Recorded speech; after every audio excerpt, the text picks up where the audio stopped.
Coach.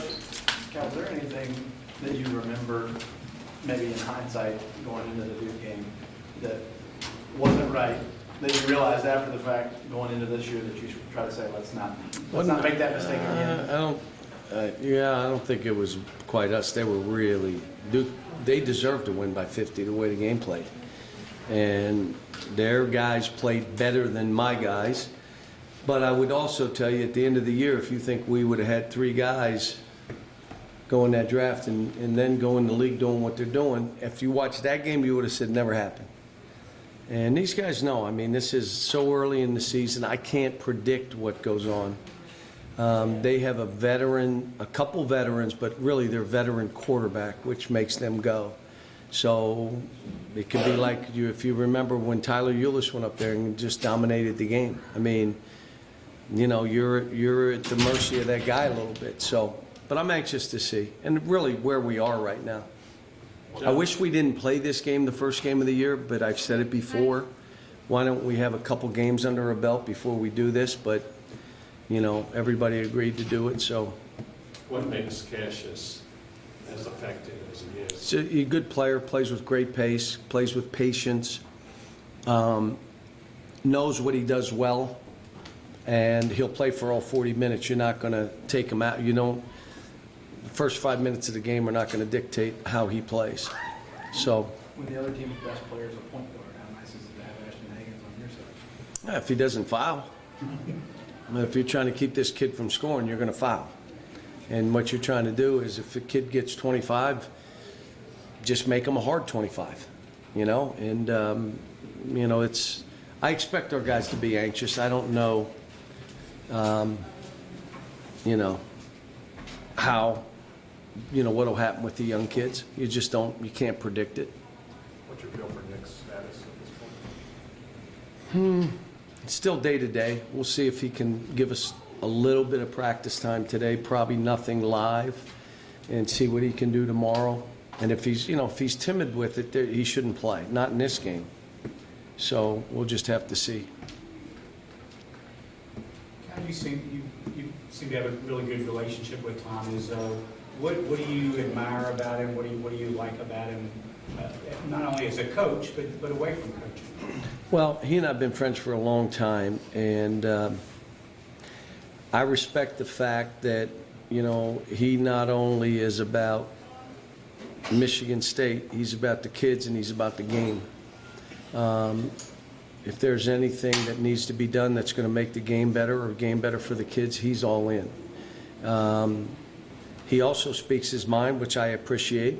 That, you know, I think he and I are of the age at this point. You kind of say things sometimes you wish you didn't say, but you say them anyway. And as a basketball coach, you know he's as good as they get. And his team's just watching the tape. It's the same deal. I mean, they're going to play. You're not beating them just by saying, well, we're going to take their lunch money. You're not.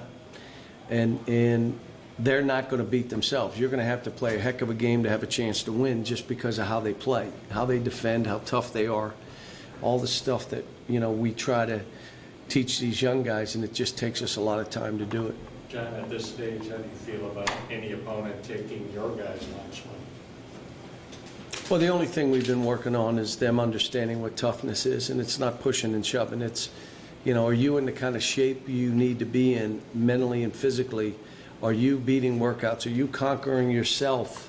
Before you can try to conquer someone else, you got to conquer yourself. Are you in the frame of mind that you can be tough? That you're not going to get pushed off a screen, that you're not going to, on a shot, run to the rim. You're going to have enough discipline and toughness to go hit a body before. Are you going to, on an offensive rebound, run to go get it? Or are you running back? Are you going to put your chest on his back on an offensive rebound because it's easier? Are you tough enough to try to get even? Are you tough enough to set a screen? Are you tough enough to dive on the floor? How about, like, take a charge? We just showed them the tape of LeBron James taking 2 charges in a game, the best player in the world. Took 2 charges. Then we showed him the 5 opportunities, 6 opportunities that we had that we turned sideways.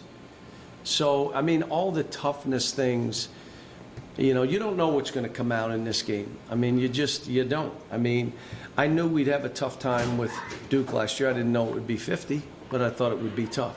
So you just don't know. I didn't know when we beat Duke that we were nearly good enough to beat Duke, which we did, or Kansas when we beat them like we did. I mean, you don't know walking into these games because they're so early. Kind of tried a couple of different lineups, like a lot of combinations in those exhibition games. Did you come out of that with a feel for what might work best? At some point, I'd like to put those three guards in together. You guys know I've done that in the past, and we've become pretty good teams.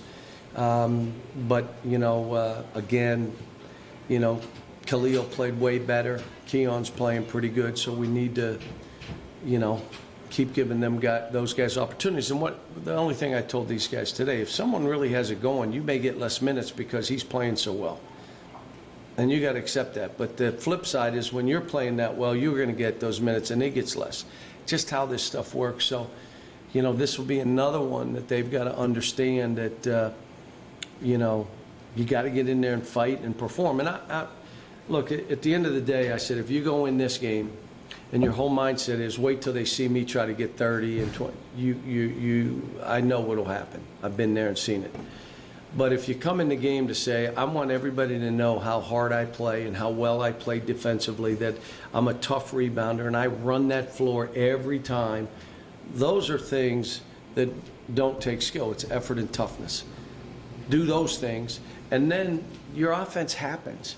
But these are all young guys. I mean, they're used to, they're judged on points. I mean, the newspapers put their high school, how many points they scored in the state, who scored the most points in Tuesday's games.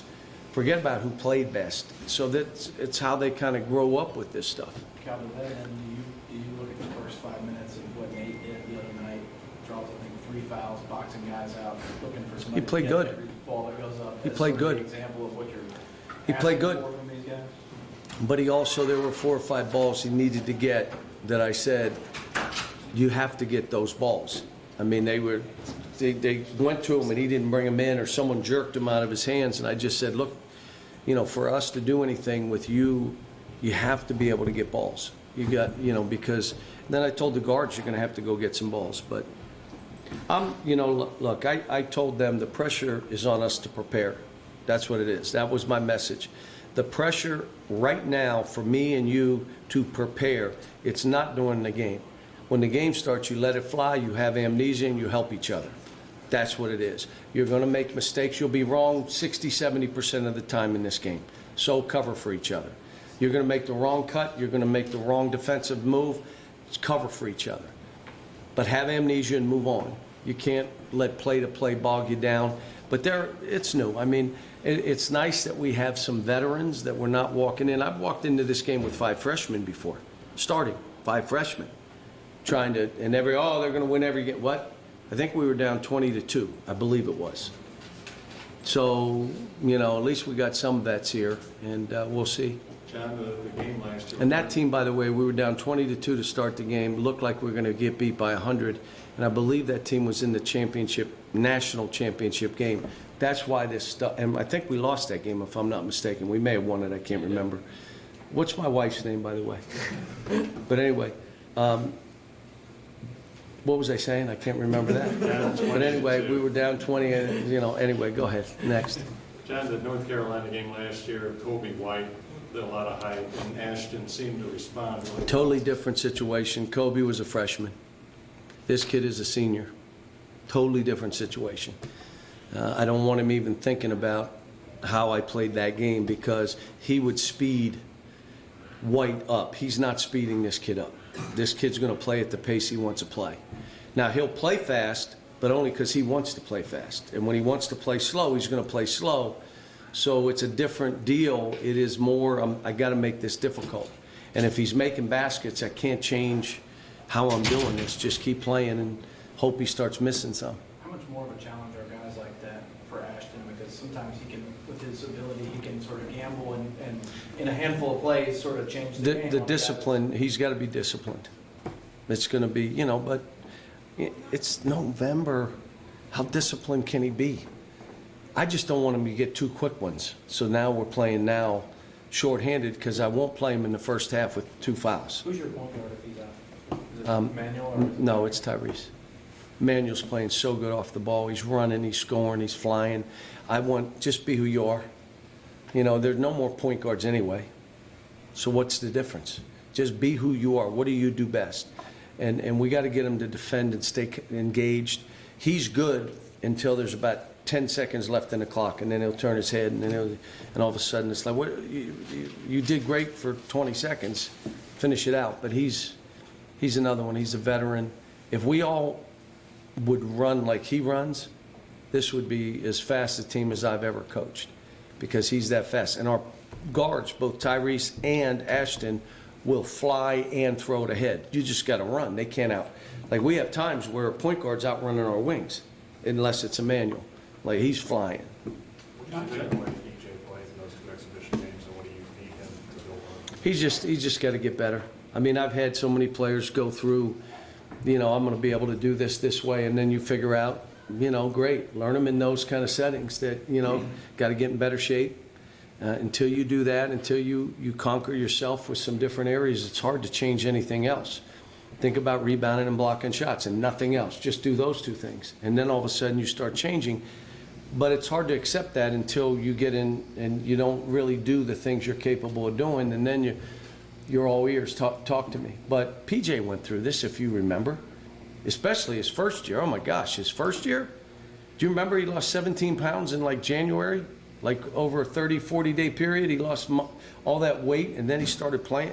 These kids all go through this stuff. Two more guys. This doubleheader Tuesday, how good of a promotional tool is that for the sport? That's Not a as big splash. not as good as August, playing in August would be. If we had 2 weeks in August where we televise games and exhibition games, and you play good opponents. We play Michigan State in an exhibition game, and it'd be televised. And everybody in the country could play 2 games, 3 games, whatever it is, 4 or 5 practice days, kind of like spring football. And you do it in August. That is the best way to promote, during a dead month, promote college basketball. And you do it late July, early August, when you have a chance to really have people see your teams. And I even said you could have double headers, triple headers, you can do whatever you want. But I think it's what we need to do, and it's, again, something I've been talking about for 7 years, 8 years, 6 years, and we got to, we're the NBA Summer League, the 3-on-3 stuff, the $1 million, is it $2 million now? $2 million game. I mean, that's all in a segment that should be college basketball for those couple weeks. And, you know, it's not money, it's not taking them out of school, it is, here's why we're doing this. And most of us are practicing our teams in the summer, and then it eliminates this European stuff where people are going, you know, we're all taking foreign tours because it's educational.